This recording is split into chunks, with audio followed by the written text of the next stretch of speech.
falar. Nós falamos aqui que nós cremos num Deus de milagres, nós falamos que Ele está com a gente em nossas guerras. Nós dizemos, o meu Deus é maior que os meus problemas. Qual foi a outra que nós cantamos? Não tenha sobre ti um só cuidado, qualquer que seja. Eu esqueci alguma música. Qual que eu esqueci? A terra fértil, isso. Não é? Diz ali que nós somos para o louvor do Senhor, para o Senhor trabalhar em nós. Então, nós cantamos muitas coisas bonitas hoje, não é verdade? Nós cantamos, poxa, músicas bonitas que falam verdades da palavra, que falam verdades da nossa vida, que nos traz alegria, que nos traz uma satisfação no Senhor. Mas tem momentos na vida, irmãos, que a gente não está se sentindo tão feliz assim. Sabe quando parece que Deus não está fazendo nada? Quem já teve essa sensação, que você está no meio de uma aflição, que fala, será que Deus não está fazendo nada? Você já se perguntou isso no seu coração? Acredito que todos nós já passamos por isso. E mesmo quando não estamos vendo claramente se Deus está fazendo alguma coisa, a palavra diz que o nosso Deus é um Deus que trabalha por aqueles que o amam. Então, o que nós precisamos, irmãos, mesmo em momentos de muitas dúvidas, é fazer uma coisa só, é confiar em Deus. Confiar mesmo sem ver, mesmo sem perceber e mesmo sem entender, nós precisamos confiar em Deus. E aqui eu quero desenrolar um pouco esse tema, falando com você. Nós vamos começar lendo Hebreus capítulo 3. Pode abrir sua Bíblia. Hebreus capítulo 3, do versículo 7 até o 12. O título da nossa mensagem é Confiar é preciso. Você pode dizer isso? Confiar é preciso. Mais uma vez, confiar é preciso.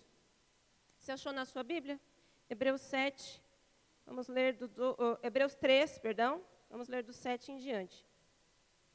Por isso o Espírito Santo diz, hoje, se ouvirem a sua voz, não endureçam o coração, como eles fizeram na rebelião, quando me puseram à prova no deserto.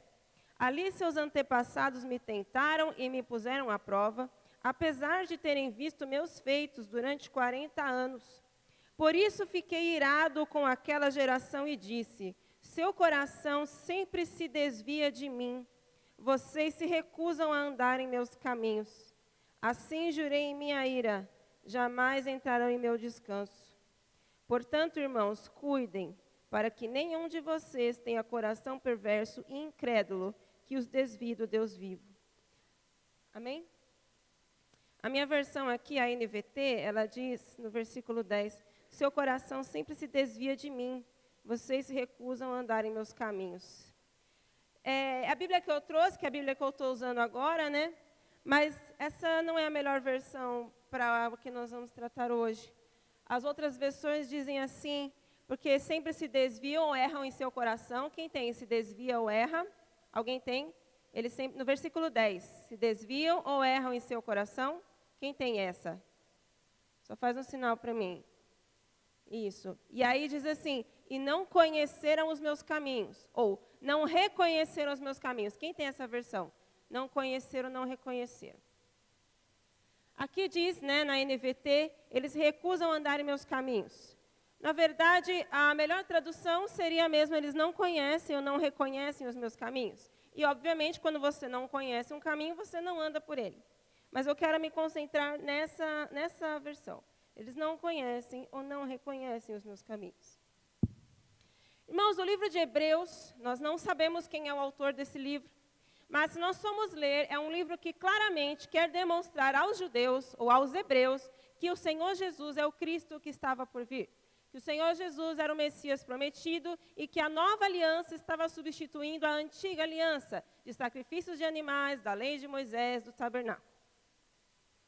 E no livro de Hebreus, ele vai retomar muitas coisas da história de Israel. Nesse capítulo especificamente, ele está trazendo à tona o momento em que o Senhor não permite que o povo entre na terra por causa da incredulidade deles. Então vamos pensar um pouco a esse respeito. Os hebreus, depois de saírem do Egito, eles ficaram andando pelo deserto. E quando eles chegaram perto da terra prometida, eles não creram que Deus era poderoso para fazer eles tomarem posse. Isso, tinham passado 40 dias.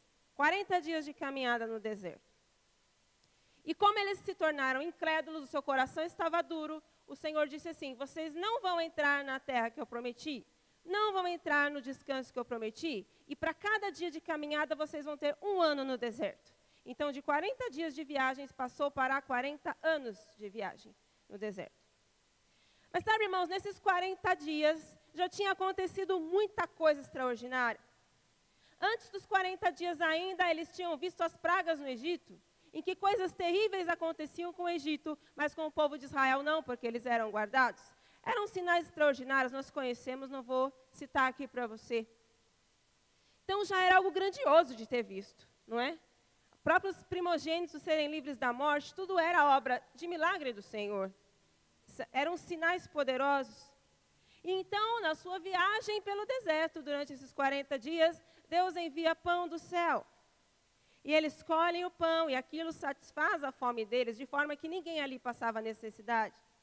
E quando eles estavam no lugar em que não havia água, Deus disse a Moisés: fere a rocha. E aí saiu água da rocha. Então eles puderam beber no meio do deserto.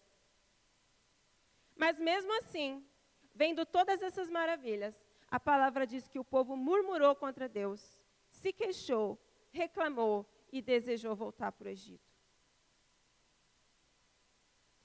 Irmãos, pergunto a vocês, se você e eu tivéssemos visto milagres tão extraordinários, será que o nosso coração também se endureceria? Eu acredito o seguinte, a maioria de nós aqui não viu assim, por exemplo, talvez uma pessoa sair da cadeira de rodas, um cego voltar a enxergar, crescer uma orelha que não existia, talvez a maioria de nós não tenha visto isso. Nós não vimos coisas assim extraordinárias.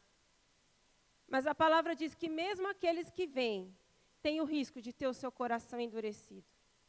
Então, quando diz assim, hoje, se ouvirem a sua voz, não endureçam o coração, aquelas pessoas endureceram o coração. E nós também corremos esse risco. Por isso o alerta da palavra, hoje, se ouvir a voz do Espírito, não endureça o seu coração. É o que o Senhor diz para nós hoje também. E por que nós endureceríamos o coração?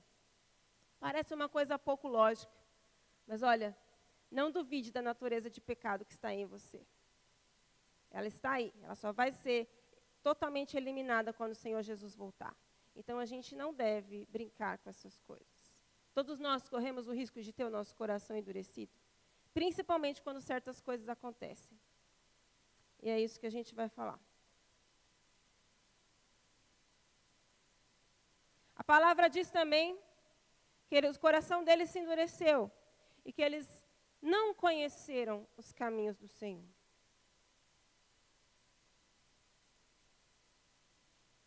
A palavra conhecer aqui, ou reconhecer, no original significa entender, saber por experiência ou estar familiarizado com algo. E caminhos significa conduta, modo de pensar, um hábito. Então, quando a Bíblia diz assim, que eles não reconheceram os caminhos do Senhor, em outras palavras está dizendo que eles não entenderam o agir de Deus. Diga isso, eles não entenderam o agir de Deus. Os caminhos é a forma de Deus agir. Nós sabemos que não existe uma estrada onde Deus percorre. Não é algo literal. Quando a Bíblia fala em caminhos, ele está falando o jeito de Deus fazer as coisas, na forma dele trabalhar. E eles não entenderam o jeito de Deus agir nas coisas. Eles não reconheceram os caminhos do Senhor. Isso está em Hebreus 3. E também está lá em Salmo 95, versículo 10, que diz que o povo errou, endureceu o coração e não conheceu os caminhos do Senhor. E agora, vamos começar a falar um pouco sobre isso. Se você puder abrir sua Bíblia em João capítulo 4, nós vamos ler o versículo 23. Eu vou ler rápido, irmãos, tá? Porque a gente tem bastante coisa para falar. Se você, de repente, não conseguir acompanhar, escuta atentamente. João 4, 23. Diz assim: mas está chegando a hora, e de fato já chegou, em que os verdadeiros adoradores adorarão o Pai em espírito e em verdade. Só até aí. Vocês sabem quando aconteceu essa conversa? Qual que era a passagem bíblica aqui? Era Jesus falando com a mulher à beira do poço, a mulher samaritana, certo? Nós conhecemos essa passagem, não é? Normalmente a gente prega sobre essa passagem quando vai falar de louvor e adoração. Mas aí Jesus diz assim: mas vem a hora e já chegou. Vamos ser bem realistas aqui, vamos ser bem práticos. Já tinha chegado a hora em que os verdadeiros adoradores adorariam ao Pai em espírito e em verdade? O Espírito já tinha vindo sobre as pessoas? Não. Já tinha chegado a hora, gente, assim, na real? Não tinha chegado a hora. Por que Jesus disse que já chegou? Ele está mentindo? Está forçando uma situação? Jamais, jamais. Mas ele disse, vem a hora, e já chegou. Mas ainda não tinha chegado.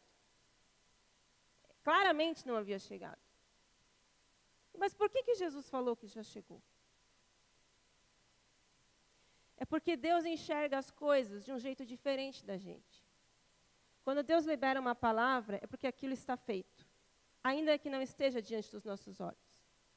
Quando Deus libera uma palavra sobre a sua vida, que Ele vai realizar algo, e você olha ao redor e parece que não está acontecendo nada, é porque lá, na visão do Senhor, aquilo já existe. Porque a palavra diz que Ele chama a existência o que não existe como se já fosse.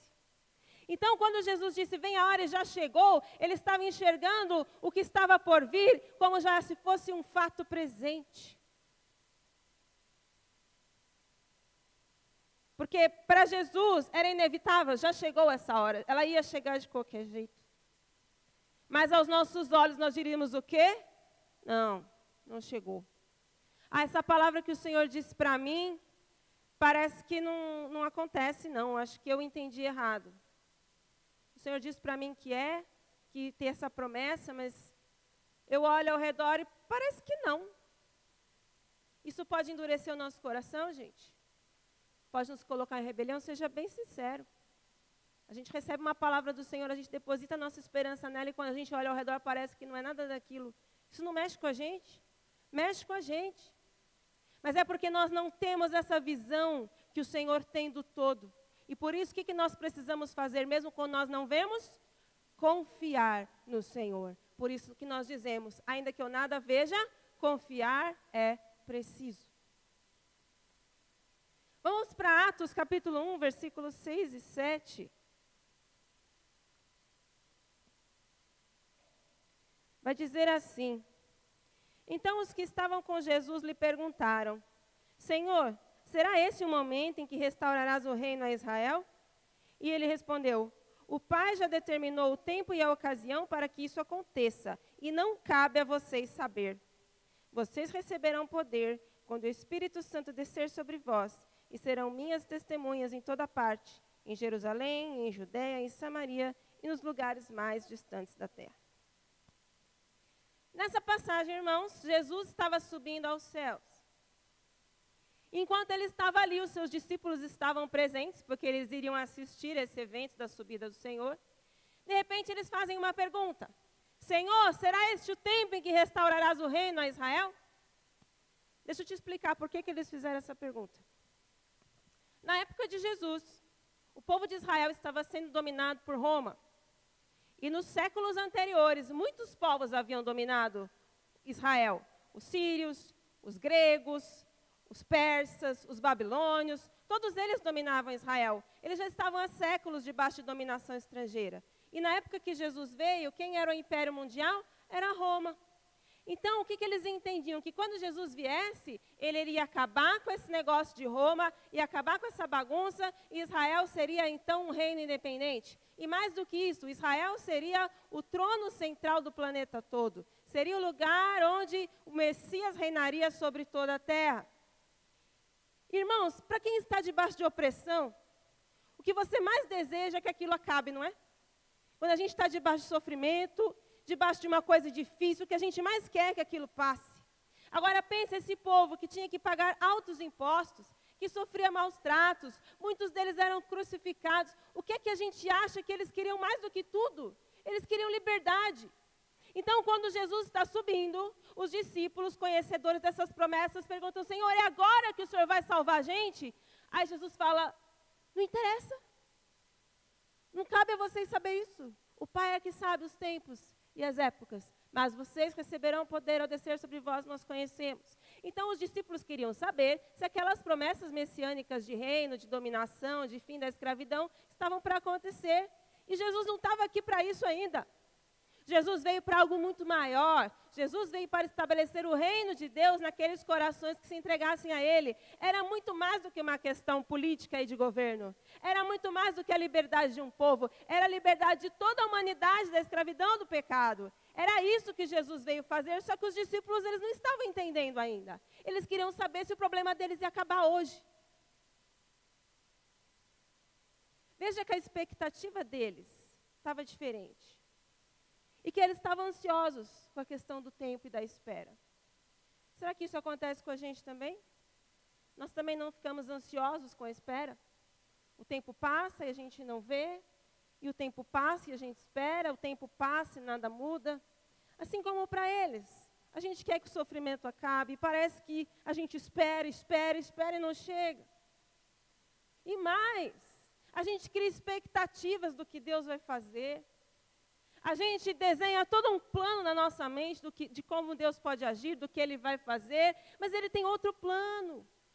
E nós muitas vezes não entendemos, assim como os discípulos não entenderam, isso acontece com a gente. A gente fica aflito com a espera, e a gente também cria expectativas que muitas vezes são diferentes do que Deus pretende fazer. E aí, quando demora muito, ou quando você vê que as coisas estão acontecendo de um jeito diferente que você esperava, é possível endurecer o coração? Ficar magoado com Deus? Seja honesto. Você espera uma coisa, acontece outra. Você espera e nunca chega. Isso não pode causar uma tristeza que endurece o nosso coração? Irmãos, é um perigo real. É um perigo real. Mas para que o tempo da espera e a expectativa frustrada não nos endureça o coração, o que nós temos que fazer? Confiar em Deus. Ele sabe o tempo e Ele sabe o que Ele vai fazer. Terceiro lugar, Lucas 1,17.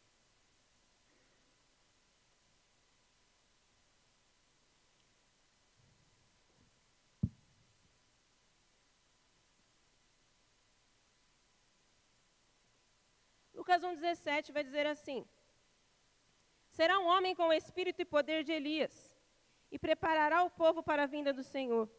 Fará o coração dos pais voltar para os filhos, e levará os rebeldes a aceitarem a sabedoria dos justos. Aqui nesse versículo, Lucas está fazendo referência a uma promessa de Deus que está escrita lá em Malaquias capítulo 4, versículos 5 e 6, que diz assim: vejam, eu lhes envio o profeta Elias antes da vinda do grande e terrível dia do Senhor. Ele fará que o coração dos pais volte para seus filhos, e o coração dos filhos volte para seus pais. Do contrário, eu virei e castigarei a terra com maldição. Quem sabe aqui de quem o profeta está falando? E de quem Lucas está falando? Pode falar para mim quem é? João Batista. Porque diz que João Batista viria no poder e no espírito de Elias e prepararia o caminho do Senhor. Nós conhecemos a trajetória de João Batista. Mas sabe, irmãos, essa semana estava ouvindo não sei se era um podcast ou se era um sermão no YouTube. E o pastor mencionou esse texto, que João viria no espírito e poder de Elias. E aquilo me chamou a atenção, porque eu comecei a pensar o que seria o espírito e poder de Elias. Nós sabemos que Elias foi um grande profeta. Elias fez sinais parecidos com o que Jesus fez. Ele multiplicou farinha e azeite da viúva. Ele ressuscitou um morto. Ele fez descer fogo do céu. Jesus nunca fez isso, mas Elias fez. Um homem assim, de feitos extraordinários. E Elias foi morto? Não.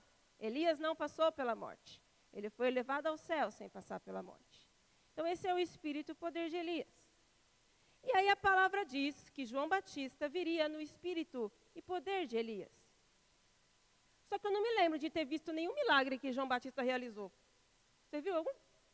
Não tem registrado nenhum milagre que João Batista realizou. Provavelmente ele não realizou nenhum.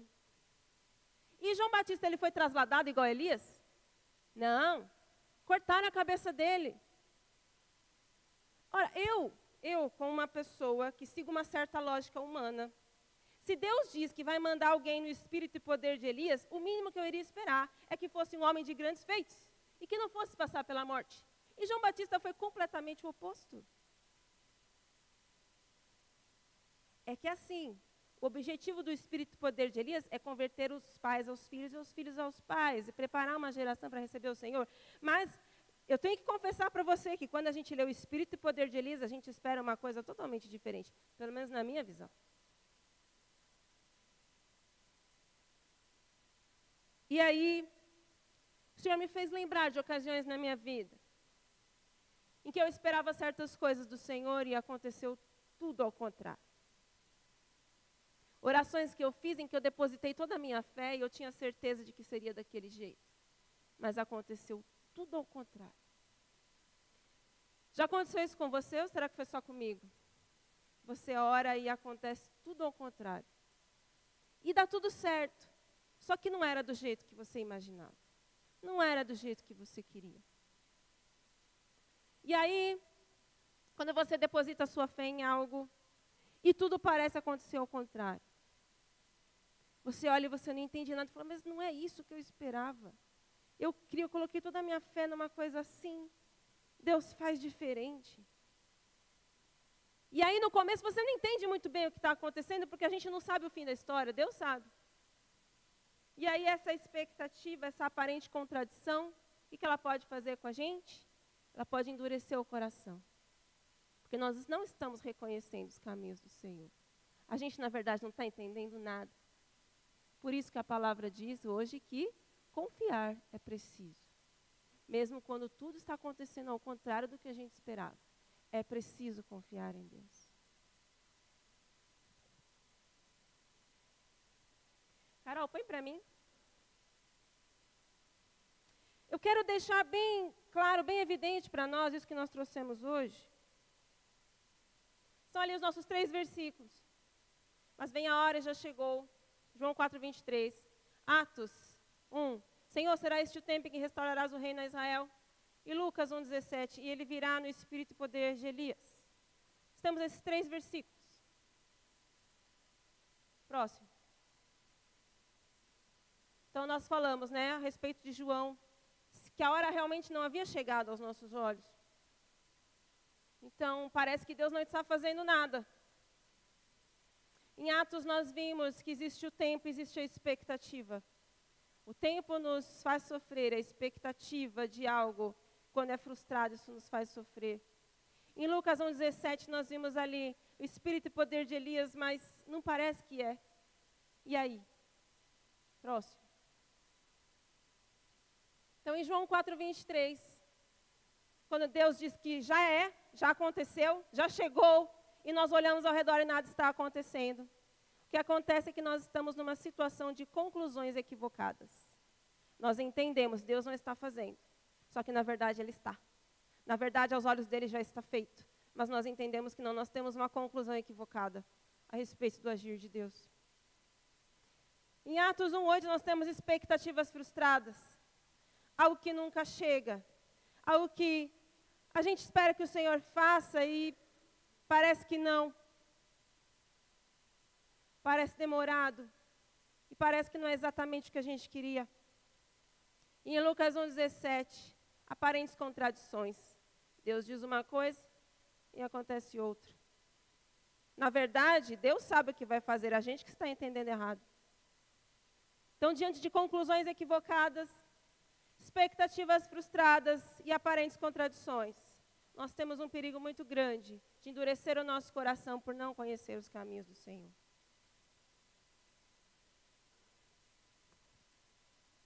Muito bem, acho que esse é o grande problema. Nós precisamos reconhecer os caminhos do Senhor. Então vamos lá para Isaías 55, pode deixar aí, Carol. Isaías 55, versículos 8 e 9 diz assim: porque os meus pensamentos não são os vossos pensamentos, nem os vossos caminhos os meus caminhos, diz o Senhor. Porque assim como os céus são mais altos do que a terra, assim são os meus caminhos mais altos do que os vossos caminhos, e os meus pensamentos mais altos do que os vossos pensamentos. Irmãos, olha, parece que a coisa está ficando mais difícil. Deus diz assim, você precisa reconhecer os meus caminhos. Aí você diz, quais são os caminhos do Senhor? A palavra diz, os caminhos dele são mais altos que os nossos. Pronto, e agora? Se os caminhos do Senhor são mais altos que os meus, como é que eu vou entender? Se ele é maior do que eu? Se eu não consigo ir além de mim mesmo? E eu preciso entender os caminhos do Senhor, senão eu posso cair em incredulidade. Como que eu vou resolver isso? Os caminhos do Senhor são mais altos. Eles são maiores. Irmãos, de fato, a gente como ser humano limitado, a gente nunca vai entender plenamente o agir de Deus. Ali o apóstolo Paulo diz, quem conheceu a mente do Senhor ou quem foi o seu conselheiro? Quem primeiro deu a ele para que recebesse algo em troca? Porque dele, por ele, para ele são todas as coisas, a ele, pois agora eternamente, amém. Irmãos, Deus vai agir na nossa vida, Deus sempre trabalha na nossa vida. Mas Ele sabe o jeito que Ele trabalha. Ele sabe o que é preciso fazer e Ele sabe a hora certa. A gente nunca vai conseguir prever exatamente como Deus vai agir na nossa vida. Nós podemos criar expectativas, nós podemos desenhar um futuro, nós podemos fazer uma lista de desejos, a gente pode fazer o planejamento que for. Quem vai dizer o que vai acontecer, quando vai acontecer e como vai acontecer é o Senhor. Não somos nós, não é você e nem eu. É impossível para a gente conhecer os caminhos do Senhor que são mais altos. Só que Ele diz, conheça os meus caminhos. Aí você fala, tá Deus, mas não dá, e agora? De fato, os detalhes de como, quando e porquê, Deus não vai revelar tudo para a gente. Eventualmente Ele pode revelar para alguém, mas normalmente não é assim que Deus trabalha, pelo menos não comigo, gente. Parece que Deus faz questão de fazer o contrário do que eu estou pedindo. Não sei, estou brincando, tá? Mas assim, em muitas situações eu vivi dramas na minha vida por criar expectativas que estavam erradas. Ou por achar que o tempo de Deus estava errado. E eu aprendi a duras penas que eu não sei de nada. Eu só tenho que me humilhar e depender de Deus e confiar no Senhor, que isso é preciso. E eu espero que essa palavra esteja falando com você, porque ela falou tanto comigo. E eu peço que o Espírito Santo traga consolo para cada um hoje que precisa, assim como Ele trouxe para mim. Mas, irmãos, eu quero te tranquilizar. Quando o Senhor diz, conhece os meus caminhos, Ele não está pedindo que a gente adivinhe tudo o que Ele vai fazer. Ele está pedindo para que a gente confie nele mesmo e nos princípios sobre os quais Ele trabalha. Em primeiro lugar, a palavra diz que Deus trabalha por aqueles que o amam. Sabe por que Ele faz isso? Porque Ele é bom. É a bondade de Deus, o seu amor por nós, que faz Ele cuidar de nós. Jesus disse, não andeis ansiosos por coisa alguma, o Pai sabe do que tens necessidade. Aquilo que você precisa, Ele vai suprir, o Pai cuida. O Pai é bom. Então, a bondade de Deus é algo que é certo. Deus trabalha em favor dos que o amam, porque Ele é bom. Passa o próximo, Carol, para eu ver.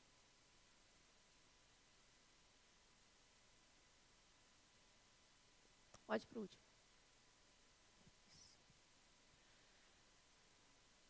Falando, irmãos, do tempo e da expectativa. Deus não vai dizer para a gente o tempo das coisas, assim como Ele disse para os discípulos, não vos compete saber os tempos e as épocas. A nós também não. Nós confiamos no Senhor. Mas nós podemos reconhecer uma coisa nos caminhos do Senhor. Mesmo não sabendo o tempo, nós sabemos que Ele é fiel para cumprir aquilo que Ele prometeu. Então, a fidelidade de Deus é o caminho pelo qual Ele anda. A sua bondade e a sua fidelidade. Não importa o tempo que passou, não importa, parece que não está nada acontecendo, a gente tem uma expectativa, vem outra. Deus é fiel e Ele vai cumprir todos os seus planos. E então, em Lucas, quando nós vimos ali essa aparente contrariedade, o espírito e poder de Elias, só que não. Deus sabe como Ele vai trabalhar para alcançar os seus propósitos. Então, o caminho de Deus se baseia na soberania de Deus. O soberano, Ele está sobre todas as coisas, Ele governa todas as coisas, Ele conhece todas as coisas e Ele tem o seu próprio plano. Então, meus irmãos, quando diz assim, eles não me reconheceram, não reconheceram os meus caminhos, significa que eles não conheceram o próprio Deus. Porque os caminhos de Deus são agir sobre bondade, fidelidade e soberania. Se nós assimilarmos que o Senhor é bom, que Ele é fiel, que Ele é soberano, Ele sabe de todas as coisas, não importa o que vier, nós confiamos na bondade, na fidelidade, na soberania do Senhor, nós conhecemos os seus caminhos, então o nosso coração não vai se endurecer e nós não vamos andar em rebelião diante do Senhor. Você entende isso? Irmãos, mesmo que tudo pareça ao contrário, nunca se esqueça que o Senhor é bom, Ele é fiel e Ele sabe o que Ele está fazendo. Ele sabe.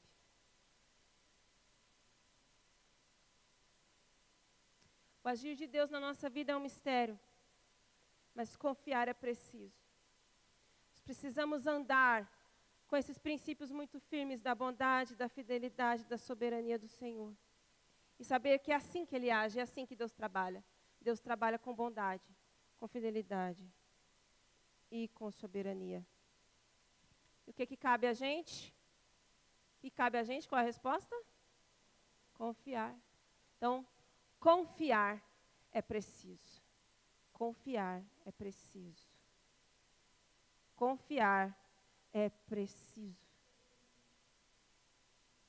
Feche seus olhos.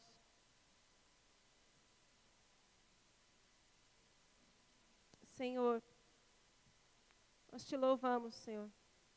Engrandecemos o teu nome porque o Senhor é bom. O Senhor é fiel, o Senhor é soberano. Tudo que o Senhor faz, Deus, é bom, perfeito e agradável. E hoje o Senhor nos exorta. Hoje, se ouvirdes a sua voz, não endureçais o vosso coração. Reconheçam os meus caminhos.